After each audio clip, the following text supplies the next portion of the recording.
how about there's stuff that happens, away from the field. There's stuff that happens on the field.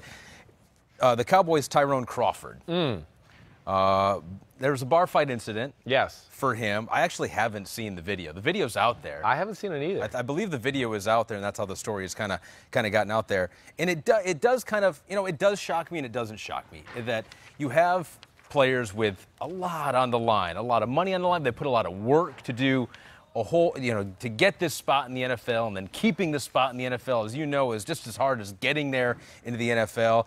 And then to kind of put it in jeopardy because of things you may do off the field or situations you may get yourself in at a bar.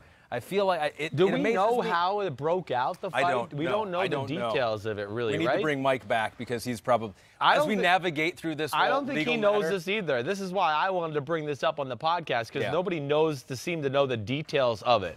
Only thing I could say is this. With a guy like Tyrone Crawford, who I've seen in person many times, you better have a freaking horde of men to take him on. Yes. Because the normal man walking around the streets is not going to take on Tyrone Crawford. 6'4", correct. 285, 290. I believe it was 3 guys he was involved with in this fight. So TMZ is saying he was brawling inside a Florida bar, right? Destroying several giant security guys, is the verbiage they use here on TMZ.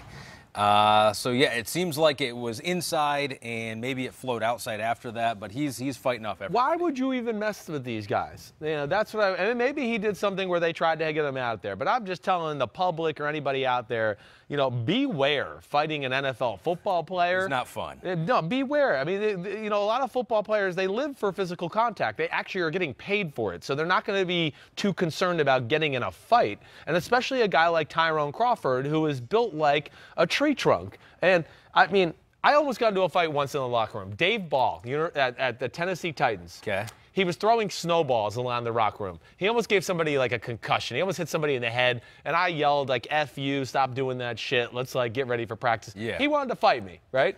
He wanted to fight me. And I was like, "No, I'm not fighting you." And he's like, "Why? Why won't you fight me?" And I was like, "'Cause you're 280 and you're going to kick my ass." It's a bad idea. So I just was real with them. And the locker room, honestly, laughed because they're like, "Oh yeah, Simms using that reverse psychology on him." But I knew I wanted no part of that fight. I know where I stand in the world.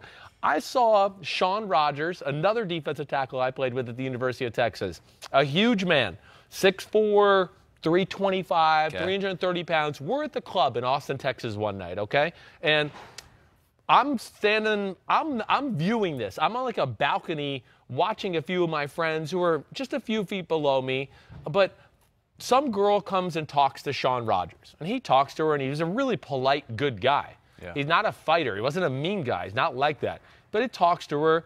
She walks away. A few minutes later, the boyfriend comes over and gets in his face. And the guy wasn't small. I'm going to say the guy was 6 foot, 6'1". He was a little hefty. I'm going to say he was 230, 245. Sean still dwarfs him. Sean still dwarfs him at 6'5", 330. And Sean tries to diffuse I'm sorry. Hey, she came and talked to me, blah, blah, blah. Sorry. And the guy walked away.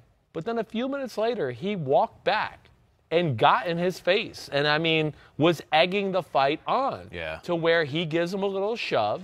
And Sean Rogers, who was a lefty, he cocks back with his left arm. And he connected. And I'm telling you, we saw video game. I was on the balcony. The guy literally flew 10 feet in the air. Right.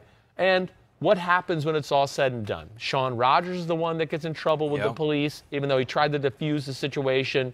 The guy wants to come back and press charges at him. I'm sympathetic to that. And that's what happens with football sometimes. And I don't know if this happened there. We don't know. Just either way, I was giving a story of what can happen, and don't mess with big NFL defensive linemen. Bad idea. Bad idea. You'll probably end up on the ground at some point. Pretty much. Unless you're a UFC heavyweight fighter, you're in trouble. I'm sympathetic to that, too, because sometimes it's just tough guys. Tough guys want to prove they're tough. That's what this was that night. After a couple drinks. This guy was a tough guy who got beer muscles. Right. And I wanted to go, no, you need more than beer muscles. You need an army of guys with you as well to take on this one. You need you and 85 of your closest friends. Pretty much, pretty much. Hi, I'm Mike Tirico, and thanks for watching. Make sure to hit subscribe for the latest news and highlights from NBC Sports.